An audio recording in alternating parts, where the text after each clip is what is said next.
दोस्तों आज हम लोग द नन 2 को एक्सप्लेन करेंगे जो कि हाल ही में रिलीज हुई है और ये मूवी अपने पहले पार्ट द नन का सीक्वल है। और दोस्तों ये मूवी द कंज्यूरिंग सीरीज के डीमन वैले के इवेंट्स को अच्छे से कवर करती है। तो चलिए दोस्तों चलते हैं कहानी की ओर। कहानी की शुरुआत में हमें साल 1956 में फ्रांस के टेरेंसकोर्स शहर में एक चर्च को दिखाया जाता है और उस चर्च में हम फादर नैरियट और एक बच्चे जेस को देखते हैं और वो बच्चा जेस फादर के कामों में उनकी मदद किया करता था। और जब वो अगले दिन के लिए वाइन रख रहा होता है तभी वहाँ पर पड़ी फुटबॉल को किक कर देता है और वाइन को शेल्फ में रखता है और जब वो पलट कर देखता है तो वो फुटबॉल वहीं पर होती है और उसी वक्त वाइन का जार भी टूट जाता है जिसे देखकर जेस बहुत ज्यादा डर जाता है और वो तुरंत भागते हुए फादर के पास जाता है। और अब हम आगे देखते हैं कि जहाँ पर फादर और जैक्स होते हैं वहाँ की कैंडल्स ऑटोमेटिक बुझ जाती हैं जिससे फादर समझ जाते हैं कि इन दोनों के अलावा यहाँ पर तीसरा भी कोई है। दरअसल दोस्तों यहाँ पर डीमन वेल एक नन होती है जो कि फादर को हवा में उड़ा देती है और उनके शरीर को आग में जला देती है और उनकी दर्दनाक मृत्यु जैक के सामने ही हो जाती है। और दूसरे पल में हमें दिखाया जाता है कि उस चर्च से कोई आदमी गुजर रहा है और उसकी शैडो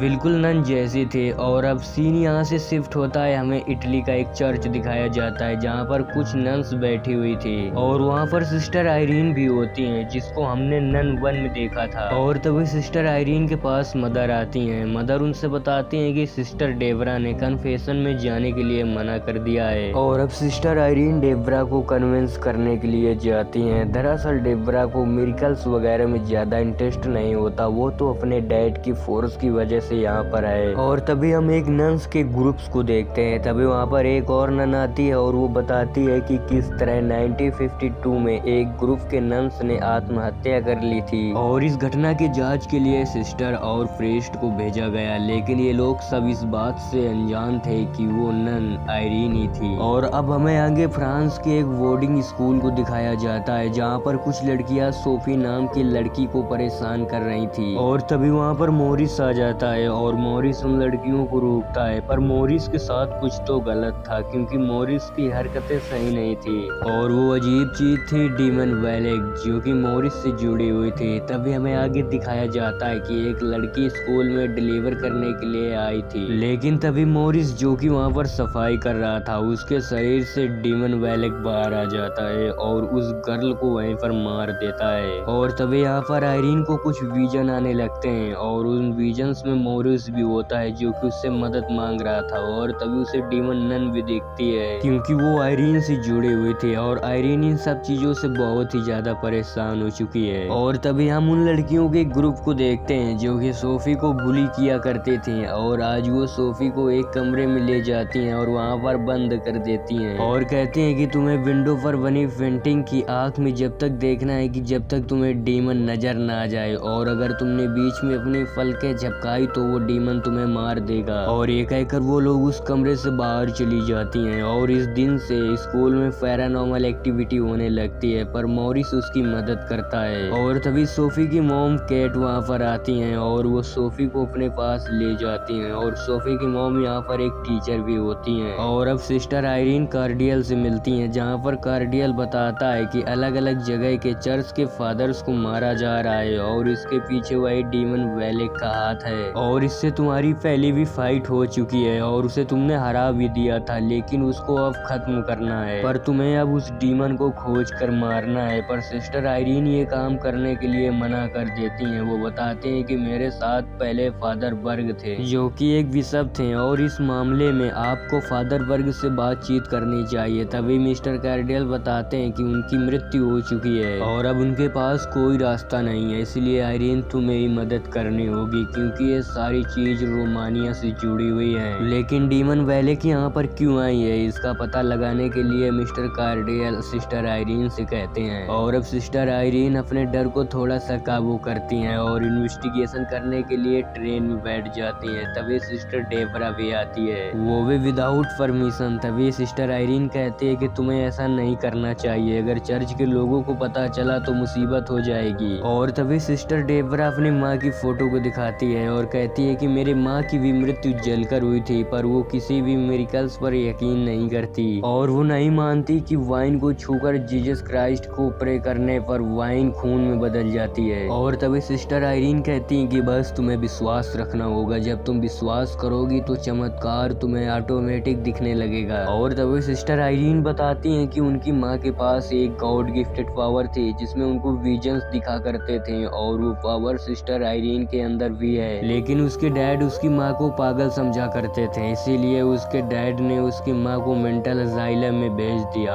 और अभी तक भी सिस्टर आयरीन ने अपनी माँ को नहीं देखा। और अब ये लोग उसी चर्च में पहुंच जाते हैं। तभी सिस्टर आयरीन को विजन्स आने लगते हैं और विजन्स में वो जैक को देखती हैं। जैक इनको एक होली वाटर देकर चला जाता है और तभी डीमन वेलेक उसे डराने लगती है, और जिसके बाद उसके विजन्स में फिर से जैक आता है और वो बताता है कि हाँ मैंने वो काला साया देखा था। और तभी सभी लाइब्रेरी में रखी हुई किताबें डीमन नन का रूप ले लेती हैं। और तभी डीमन वेलेक सिस्टर आयरीन का गला दबाने लगता है और सिस्टर आयरीन अपने विजन्स में देखती हैं कि किसी नन की आंखें निकाली जा रही हैं, और ये सब देखकर वो बेहोश हो जाती है। और तभी डेब्रा उसे आकर संभालती है। और वहीं दूसरी ओर हम मॉरिस को पजिस होते हुए देखते हैं। वेलेक का आतंक चारों तरफ था, जिससे सोफी बहुत ज्यादा डर जाती है और उसे भविष्य की घटनाएं भी दिखने लगती है, जिसमें वो एक रूम को देखती है। लॉरेन को दीवार में टंगा हुआ देखती है और लॉरेन डीमन का नाम ले रहे थे, और ये सारी घटनाएं आज से 4 साल बाद होने वाली थी। और वहीं दूसरी ओर सिस्टर आयरीन को होश आ जाता है। उसे याद आता है कि जब उसकी लड़ाई डीमन से हुई थी तब मॉरिस ने उसे बचाया था, लेकिन मॉरिस खुद भी डीमन के पजिस हो गया था। और अब डीमन एलेक उसके शरीर को पजिस कर सबको मार रही है। और जो हमने शुरुआत में चर्च के बाहर आदमी को जाते हुए देखा था जिसकी परछाई डीमन एलेक की जैसी थी, वो मॉरिस ही था। और तभी डेब्रा बताती है कि एक जैक नाम का लड़का उसे ये होली क्रॉस दे गया है, और जैसा कि हम जानते हैं कि ये विजन्स पहले ही सिस्टर आयरीन को आ चुके हैं। और उस क्रॉस में सिस्टर आयरीन को एक सिंबल दिखता है, और इस सिंबल का पता लगाने के लिए वो एक आदमी के पास जाती है, और वो आदमी बताता है कि यह सिंबल सेंट लुइस के खानदान वालों का है। इसीलिए वो डीमन नन सेंट लुइस के खानदान वालों के आंखें निकाल कर कुछ करना चाहता है, लेकिन उसका प्लान क्या है। और दोस्तों सिस्टर आयरीन ने जो अपने विजन में डीमन को आंखें निकालते हुए देखा था वो सेंट लुइस की ही आंखें हैं, और वो डीमन इन आंखों को पाकर अपनी पावर्स को पहले से भी